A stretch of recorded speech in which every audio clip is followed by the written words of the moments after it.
This isn't for West Wing Week, is it? Welcome to the West Wing Week, your guide to everything that's happening at 1600 Pennsylvania Avenue.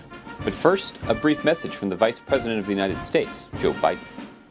Hi, folks. The Recovery Act has already saved or created as many as 2.8 million jobs. But in a sense, we're just getting started. This summer is going to be the most active season of the Recovery Act projects since it's been passed. And the President, Cabinet members, and I, we're going to be traveling across the country to visit some of the thousands of active Recovery Act projects. Roads, bridges, water projects, infrastructure projects, all putting people back to work and making for better, more productive communities.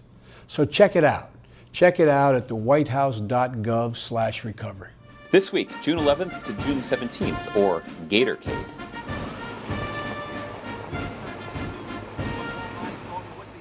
On Friday, June 11th, the President met with small business owners in the Oval Office to highlight measures to help small businesses grow and hire new workers. The most unanimous support around any economic policy is helping small businesses. I think the American people generally feel a great deal of affinity to folks like you. You know, they can see themselves in you, you know, and they understand how important it is to when you're starting something up to have some support. He then delivered a statement in the Rose Garden urging Congress to take action on his proposal. To replace the millions of jobs lost in the recession, we're going to need to make sure that small companies are able to open up and expand and add names to their payroll. On Monday, June 14th, President Obama made his fourth trip to the Gulf Coast to review conditions on the ground in Mississippi, Alabama, and Florida following the BP oil spill. He began with a briefing in the Coast Guard station at Gulfport, Mississippi, where he met with Governors Barber and Jindal, as well as other local officials. Folks around the table here have been working 24/7. The governors, they've been on a constant state of full alert and have been putting in a lot of time and a lot of energy working with Thad Allen to make sure that in dealing with this disaster, we are minimizing the short-term impacts and we're making sure that we've got the resources to fully recover. The President and National Incident Commander Admiral Thad Allen then spoke with local residents whose livelihoods had been threatened by the spill. But one of the things we've been able to avoid across the entire Gulf, because the way we've been managing this, is impact on shipping and ports. There have been no ports closed. Right. And that potential exists from time to time, but we've had cleaning stations, places to decon, and then work with the ports. They stopped at a snow cone stand to cool off before the President departed for Alabama. I think lemon lime's the right one. Don't you think? That's something else we agree on. Come on, guys. Upon arrival, the President toured the staging facility in Theodore, Alabama, where the boom that protects the coast from oil is cleaned, repaired, and redeployed. It actually fuses the PVC together. Fuses into the boom itself. Yes, sir. He then talked to Alabama officials about the scope of the government's efforts and the challenges that lie ahead. We are seeing an enormous response, but I'll be honest with you, even with as good of a response as Steve, Thad Allen, and others have mounted, this is going to still have a significant effect. There's going to be oil that comes onto the coast all across the Gulf. President Obama then took a ferry ride from Dauphin Island to Fort Morgan to take a close look at the channels or cuts in the coast, the areas most vulnerable to the spill. Figuring out what we can do here, as Thad said, our best option probably is if oil starts coming through here, you just got to skim it. Yes.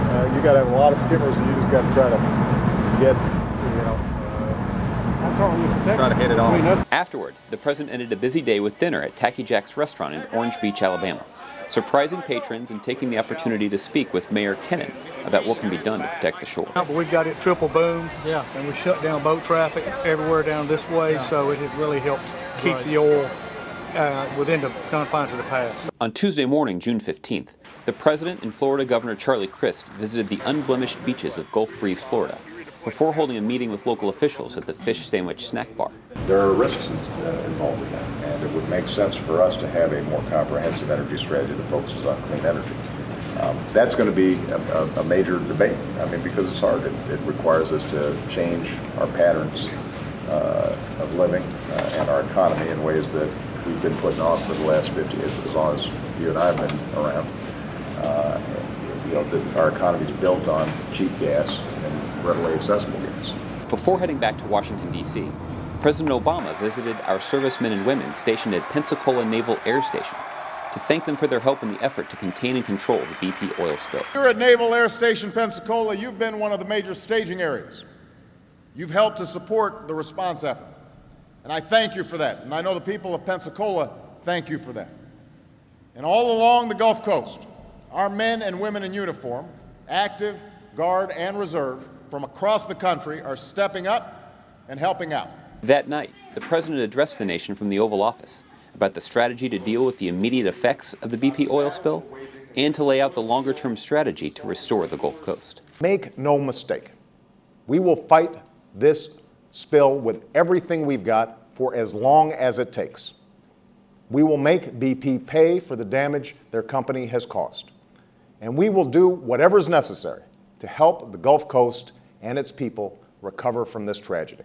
On Wednesday, June 16th, the President met with executives from BP to ensure they understand and fulfill their responsibility to help the people, businesses, and communities of the Gulf Coast recover from this disaster. He then spoke to the press in the state dining room. I'm pleased to announce that BP has agreed to set aside $20 billion to pay claims for damages resulting from this spill. This $20 billion will provide substantial assurance that the claims people and businesses have will be honored. That evening, President Obama spoke with members of the American Nurses Association. He joked that he wasn't just there to thank them for their enthusiastic support for healthcare reform. I don't break promises to nurses because you never know when I'm going to need a shot. And I don't want them, working that needle all I can't find the vein. On Thursday, June 17th, Vice President Biden commandeered the White House briefing room to talk to reporters about the Recovery Summer and the transportation projects that will put Americans back to work, upgrading our nation's infrastructure. Consensus reports out there that this growth is going to be sustained at that 3% plus range for the indefinite future. Meanwhile, the President met with Navy Secretary and former Mississippi Governor Ray Mabus, who has been tasked with developing a long-term Gulf Coast restoration plan in conjunction with Gulf Coast residents, tribes, fishermen, businesses, and conservationists. To find out more information on any of these topics or to see complete videos of these events, go to whitehouse.gov. And thanks again for checking out your West Wing Week. Sorry, just before I go on, is that a butterfly on the back of your boot there, Ted? It certainly is. That doesn't convey the kind of toughness that we tend to like to see out of our... Butterfly, a former middle linebacker. I'm not sure what's going on here, sir. I mean, how about Please don't tell the troops.